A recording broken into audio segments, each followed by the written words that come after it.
हाँ तो दोस्तों, आप सभी को नमस्कार। जैसे कि आप सभी लोगों का क्लास 10th का जो है 2024 में जो मासिक परीक्षा होने वाला है अक्टूबर का, ठीक है, तो उसका पेपर आ चुका है और ये साइंस का पेपर है। और साइंस में हम लोग जो है इसमें जो है सभी 30 के 30 सब्जेक्टिव क्वेश्चन जो पूछा हुआ है, उन सभी 30 क्वेश्चन को ऑब्जेक्टिव क्वेश्चन को सही सही आंसर हम लोग सभी को देखेंगे। ठीक है, तो वीडियो में एंड तक बने रहिएगा और चैनल पर नए हैं तो सब्सक्राइब कर लीजिएगा, क्योंकि सारे सब्जेक्ट का इस चैनल पर अपलोड कर दिया जाएगा। ठीक है ना। अब देखिए, इसमें ऑब्जेक्टिव करेंगे, अगले वीडियो में सब्जेक्टिव को करेंगे। ठीक है, तो स्टार्ट कर देखिए, ओरिजिनल पेपर है आपका, यही पेपर आने वाला है। ठीक है, सबसे पहला क्वेश्चन देखिए पूछा जाएगा आपके एग्जाम में। प्रश्न रहेगा कि विद्युत वाहक बल का मात्रक है, तो विद्युत वाहक बल का मात्रक याद रखिएगा, वो होता है वोल्ट मीटर। क्या होता है? वोल्ट मीटर होता है। ठीक है, चलिए अगला क्वेश्चन। चुंबकीय बल क्षेत्र का ऐसे ही मात्रक, चुंबकीय बल क्षेत्र का जो ऐसे ही मात्रक होता है याद रखिएगा, न्यूटन प्रति एम्पियर मीटर होता है। क्या होता है? न्यूटन प्रति एम्पियर मीटर होगा। ठीक है, अगला क्वेश्चन आपका 3 नंबर की डायनेमो का सिद्धांत आधारित है, बताइए डायनेमो का सिद्धांत किस पर आधारित है? तो याद रखिएगा, ये होगा आपका विद्युत चुम्बकीय प्रेरण पर। किस पे? विद्युत चुम्बकीय प्रेरण पर। ठीक है, ये ओरिजिनल पेपर है, आप लोग का पेपर यही आने वाला है, तो सब क्वेश्चन याद कर लीजिएगा आप लोग। ठीक है, ये नहीं कि आंसर लिख के जाना, सब लोग याद करके जाएगा। ठीक है, क्वेश्चन नंबर 4 देखिए, विद्युत मोटर को चलाया जा सकता है, बताइए विद्युत मोटर को चलाया जा सकता है। तो जो विद्युत मोटर होता है वो किस पे? देखिए, वो दृष्टि से, यानी कि लाइन वाला भी घर से चल सकता है, अपर्तवर्ती यानी कि देखिए बैटरी से भी चल सकता है, दृष्टि माने अपर्तवर्ती मतलब लाइट वाले भी लाइन पर चल सकता है, यानी कि ए और बी दोनों हो जाएंगे। ठीक है, मोटर जो होता है ना, मोटर जो होता है वो दोनों पर चल सकता है, ए और बी दोनों, यानी ऑप्शन नंबर क्या हो जाएगा? सी बिल्कुल सही आंसर हो जाएगा। ठीक है, अगला क्वेश्चन देखिए, दाएं हाथ के अंगूठे के नियम को किसने प्रतिपादित किया था? बताइए दाएं हाथ के अंगूठे के नियम को किसने प्रतिपादित किया था? तो याद रखिएगा, ये क्या था? फ्लेमिंग। किसी किया था? फ्लेमिंग ने। ऑप्शन नंबर ए बिल्कुल सही आंसर। अगला क्वेश्चन देखिए, यहाँ पर आपको हम बता देना चाहते हैं कि 23 तारीख को हमारे बर्थडे के दिन जो है सभी बच्चों के लिए क्रेश कोर्स प्रारंभ हो रहा है। क्रेश कोर्स प्यारा बच्चों प्रारंभ हो रहा है, जिसमें देखिए प्यारा बच्चों, जिसमें जो है हम लोग जो है सभी सब्जेक्ट का एमसीक्यू नोट्स देखेंगे, 90 दिन तक टेस्ट होगा, जीरो लेवल से पढ़ाई होगा। और साथ ही साथ सबसे महत्वपूर्ण बात है कि आप लोग का 3 घंटा वाला भी टेस्ट होगा। ठीक है ना। और ये नोट्स के लिए आप मोबाइल नंबर नोट कर सकते हैं, यहाँ पर इस मोबाइल नंबर पर आप नोट्स मंगवा सकते हैं, बिल्कुल। ठीक है, इस मोबाइल नंबर पर आप क्या कर सकते हैं? नोट्स मंगवा सकते हैं, बिल्कुल फ्री में आपको नोट्स मिल जाएगा। ठीक है प्यारे बच्चों, तो इस नंबर पर व्हाट्सअप कर सकते हैं और नोट्स मंगवा सकते हैं। ठीक है, और आप सभी को बता दें कि ऑनलाइन वाले बच्चे के लिए, ऑनलाइन के भी प्यारे बच्चों, आप सभी के लिए ऐप पढ़ाई हो रहा है, मात्र आप 99 रुपये में, मात्र 99 रुपये में पढ़ सकते हैं क्रेश कोर्स बैच को जो है खरीद कर। सागर बैच नाम है, ये कहाँ मिलेगा आपको? आपको डाउनलोड करना पड़ेगा सेलेक्ट पूड ऐप। कौन सा? सेलेक्ट पूड ऐप जो है आपको डाउनलोड करना पड़ेगा, ऐप डाउनलोड करना पड़ेगा। ठीक है, सेलेक्ट पूड। ठीक है, सेलेक्ट, देखिए सेलेक्ट पूड। ठीक है, सेलेक्ट पूरे ऐप डाउनलोड कर लीजिएगा, वहाँ पर आपको ये कोर्स मिल जाएगा। ठीक है ना। चलिए अगला क्वेश्चन देखिए, 7 नंबर क्वेश्चन, प्रश्न संख्या 7 देखेंगे। क्वेश्चन है कि विद्युत चुम्बकीय बनाया जाता है, बताइए विद्युत चुम्बकीय बनाया जाता है किससे? तो याद रखिएगा, ये बनाया जाता है, देखिए पीतल से तो नहीं बनाया जाता है, इस्पात से भी नहीं बनाया जाता है, नरम लोहा से भी, यानी कि इनमें से क्या हो जाएगा? कोई नहीं। ऑप्शन नंबर डी बिल्कुल सही आंसर हो जाएगा। ठीक है, इनमें से किसी से भी चुंबक नहीं बनाया जाता है। ठीक है, क्वेश्चन नंबर 8 है, प्रश्न संख्या 8 की विद्युत जनित्र परिवर्तित करता है, बताइए किसको किस में परिवर्तित करता है विद्युत जनित्र? तो याद रखिएगा, ये करता है यांत्रिक ऊर्जा को विद्युत ऊर्जा में परिवर्तन। ऑप्शन नंबर क्या हो जाएगा? सी आंसर सही। ठीक है, सेम टू सेम आपका पेपर आने वाला है। ठीक है ना। चलिए, और वीडियो को शेयर कर दीजिएगा अपने दोस्तों में, और चैनल पर नया है तो सब्सक्राइब अवश्य ही कर लीजिएगा। ठीक है, देखिए विद्युत तार सामान्य होता है, बताइए विद्युत तार जो है सामान्यतः होता है कैसा होता है? तो याद रखिएगा, विद्युत तार जो होता है सामान्यतः कैसे? काले रंग का होता है। ऑप्शन नंबर ए बिल्कुल सही आंसर हो जाएगा। अगला क्वेश्चन देखिए, 10 नंबर प्रश्न है कि दिक् परिवर्तन जनित्र उत्पन्न करता है, बताइए दिक् परिवर्तन युक्त जनित्र उत्पन्न करता है, क्या उत्पन्न करता है? तो याद रखिएगा, ये जो है दृष्टि धारा उत्पन्न करता है। क्या? दृष्टि धारा।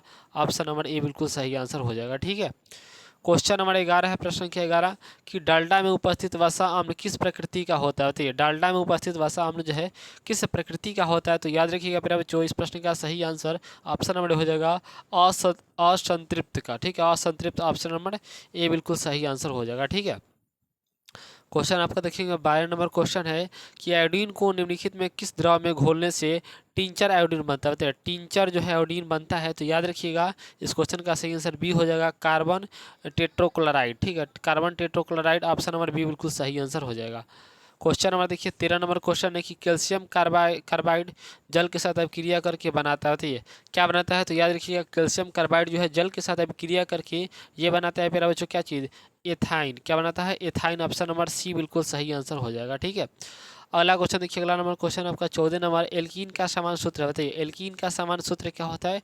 तो याद रखिएगा, ये होता है CnH2n-2। ऑप्शन नंबर डी बिल्कुल सही आंसर हो जाएगा। ठीक है, अगला क्वेश्चन देखिए, अगला क्वेश्चन आपका कि एल्केन में कार्बन परमाणु के बीच बंधन का प्रकार होता है, कितने बंधन के प्रकार होते हैं? तो याद रखिएगा प्रश्न संख्या 15 का सही आंसर बी हो जाएगा, यानी कि द्विबंधन होता है। कितना? द्वि, ऑप्शन नंबर बी बिल्कुल सही आंसर हो जाएगा। क्वेश्चन नंबर देखेंगे 16 नंबर, इथाइलिन का आईयूपीएसी नाम क्या होता है बताइए। इथाइलिन का जो आईपीएसी नाम जो होता है ना प्यारे बच्चों, याद रखिएगा वो एथिन होता है। क्या होता है? एथिन, ऑप्शन नंबर ए बिल्कुल सही आंसर हो जाएगा। क्वेश्चन नंबर देखेंगे, क्वेश्चन नंबर 17, एल्डिहाइड श्रेणी के सदस्यों की क्रियाशील समूह क्या होती है? तो देखिए ऑप्शन नंबर डी बिल्कुल इस क्वेश्चन का सही आंसर हो जाएगा। ठीक है। क्वेश्चन नंबर 18 है कि एल्काइन में दो कार्बन परमाणु के बीच कितने सहसंयोजन बंधन होते हैं बताइए। तो कितने सहसंयोजन बंधन होते हैं? तो याद रखिएगा इस प्रश्न का सही आंसर डी हो जाएगा, 3 सहसंयोजन बंधन होते हैं। ठीक है। अगला क्वेश्चन देखिए प्यारे बच्चों, अगला क्वेश्चन 19 नंबर क्वेश्चन आपका कि एल्कोहल में कौन सा तत्व उपस्थित नहीं है बताइए। एल्कोहल में कौन सा तत्व उपस्थित नहीं है इनमें से? तो याद रखिएगा, देखिए कार्बन, हाइड्रोजन, नाइट्रोजन या ऑक्सीजन। तो इस प्रश्न का सही आंसर बी, यानी कि नाइट्रोजन उपस्थित नहीं है, ऑप्शन नंबर बी बिल्कुल सही आंसर हो जाएगा। ठीक है। आगे बढ़े ना, अगला क्वेश्चन देखिए 20 नंबर क्वेश्चन, प्रश्न 20 नंबर, निम्नलिखित यौगिकों में कौन जल में अविलय है बताइए। कौन जल में जो है अविलय है? तो याद रखिएगा इस क्वेश्चन का सही आंसर बी हो जाएगा, ग्लूकोज। ठीक है। अगला क्वेश्चन 21 नंबर कि एक वन पारिस्थितिक तंत्र में कितने पोषी स्तर होते हैं? तो एक वन पारिस्थितिक तंत्र में कितने पोषी स्तर होते हैं? तो याद रहना चाहिए 4 होता है। कितना? 4, ऑप्शन नंबर डी बिल्कुल सही आंसर। अगला क्वेश्चन आपका देखिए 22 नंबर, जीवाणु कहलाते हैं, जीवाणु क्या कहलाते हैं प्यारे बच्चों? तो याद रखिएगा जीवाणु कहलाते हैं आपका अपघटक। क्या कहलाते हैं? अपघटक कहलाते हैं। ठीक है। अगला क्वेश्चन है 23 नंबर क्वेश्चन देखेंगे कि बाघ उपभोक्ता है बताइए। बाघ उपभोक्ता क्या है, एक प्रकार का कौन सा स्तर का है? तो बाघ उपभोक्ता जो होगा ना प्यारे बच्चों हो जाएगा आपका द्वितीय पोषी स्तर। किसका? द्वितीय पोषी स्तर, ऑप्शन नंबर बी बिल्कुल सही आंसर हो जाएगा। ठीक है। क्वेश्चन 24 नंबर, ओजोन परत है बताइए। ओजोन परत से क्या होता है?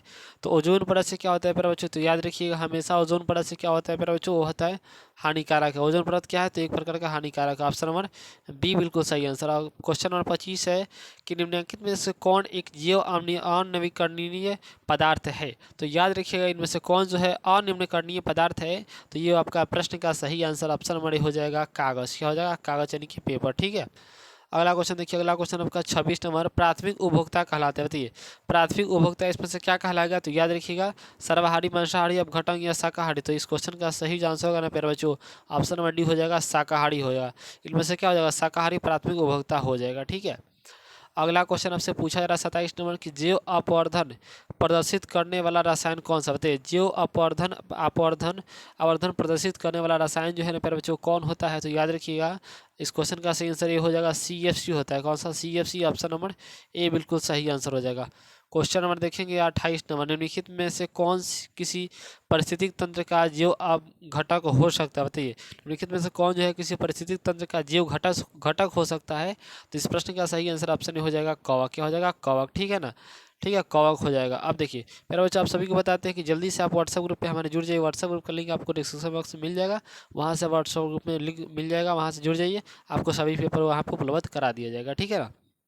क्वेश्चन नंबर देखेंगे, क्वेश्चन नंबर 28 देखिए। क्वेश्चन नंबर 28, निम्नलिखित में से कौन किसी परिस्थितिक तंत्र का जैव घटक हो सकता है? तो कौन जो है किसी परिस्थितिक तंत्र का जैव घटक हो सकता है? तो याद रखना चाहिए कवक हो सकता है। कौन? कवक। ठीक है। अगला क्वेश्चन देखिए 29 नंबर क्वेश्चन आपका, CFC का व्यापक उपयोग होता है बताइए। CFC का जो व्यापक उपयोग होता है वो कहाँ होता है, किस में होता है? तो आपको बताना है। ठीक है। तो इस प्रश्न का सही आंसर हो जाएगा आपका डी। देखिए जेट इंजनों में भी होता है, एयर के कंडीशनरों में भी होता है और रेफ्रिजरेटरों में भी, यानी कि ऑप्शन नंबर डी हो जाएगा इनमें से सभी, ऑप्शन नंबर डी हो जाएगा। ठीक है। अगला क्वेश्चन देखिए 30 नंबर क्वेश्चन है, निम्नलिखित में से कौन प्राकृतिक पारिस्थितिक तंत्र है बताइए। निम्नलिखित में कौन जो है प्राकृतिक पारिस्थितिक तंत्र है? तो याद रखिएगा इस क्वेश्चन का सही आंसर बी हो जाएगा, समुद्री। क्या हो जाएगा? समुद्री। ठीक है। और ये रहा सब्जेक्टिव का आंसर आपको दूसरे वीडियो में मिल जाएगा, तो जल्दी से चैनल पर सब्सक्राइब कर लीजिए, जल्दी से जल्द आपका सब्जेक्टिव भी मिल जाएगा। थैंक्स फॉर वॉचिंग, सभी को जय हिंद।